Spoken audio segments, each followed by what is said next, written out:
Bellampalli మున్సిపాలిటీలోని 25వ ward కౌన్సిలర్గా పోటీ చేస్తున్న కంకటి ప్రణీత చెయ్యి గుర్తుకే ఓటేసి నాకు భారీ మెజార్టీతో గెలిపించగలరని కోరుతున్నాను.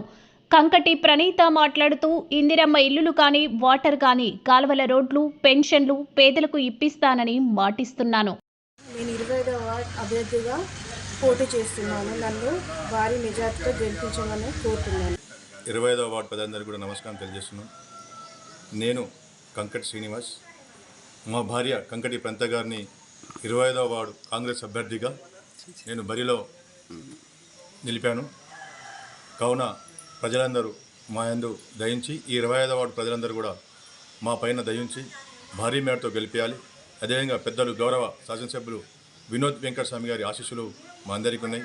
వార్డు అభివృద్ధి కావాలంటే గౌరవ శాసనసభ్యులు వినోద్ వెంకటస్వామి గారి దగ్గర నేను మీ అందరి కోసం మాట తీసుకొని ఏ అభివృద్ధి అయినా చేస్తానని మాటిస్తున్నాను. రాబోయే రోజుల్లో ఇందిరమ్మ ఇల్లు కానివ్వండి, డ్రైన్స్ కానివ్వండి, రోడ్స్ కానివ్వండి, గవర్నమెంట్ యొక్క పథకాలన్నీ కూడా మన వార్డుకు భారీగా తీసుకురాని నేను ప్రయత్నం చేస్తాను. నా ఎంతో దయచుంచి 25వ వార్డు ప్రజలు, అదేవిధంగా నా సేవకులు, మిత్రులు, ప్రెస్ మీడియా అందరూ కూడా నాకు తోడ్పడాలని కోరుకుంటూ, ఈ అవకాశం నాకు 22 సంవత్సరాల తర్వాత వచ్చింది.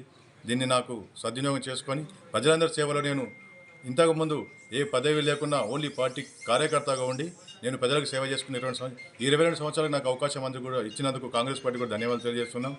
రాబోయే రోజుల్లో ఏదున్నా గడ్డ వినోద్ వెంకటస్వామి గారి ఆశీస్సులతో వార్డును అభివృద్ధి చేస్తానని నేను ప్రతిజ్ఞ చేస్తున్నాను.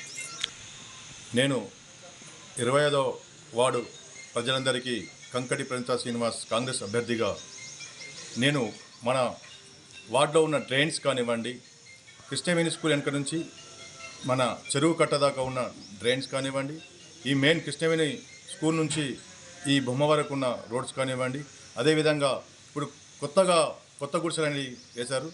దాంట్లో కూడా ఇందిరమ్మలు నిర్మించడం జరుగుతుంది. దానికి నా వంతు కృషిగా నేను చేయడం జరిగింది. ఆ కొత్త గుడిసెలలో కూడా 100% దాంట్లో ఉన్న రోడ్స్ కానీ, డ్రైన్స్ కానీ చాలా ఇబ్బంది పడుతున్నారు. నేను అందరికీ వాళ్ళకి మాట ఇచ్చాను. అలా కొత్త గుడిసెలు ఏవైతే వేసుకున్నారో దాంట్లో అందరికీ కూడా అసలు వర్షాకాలం వస్తే వాళ్ళు నడవలేని పరిస్థితి ఉంది. వాళ్ళందరికీ గౌరవ శాసనసభ్యుల ద్వారా నేను రోడ్డు మంజూరు చేపిస్తాను.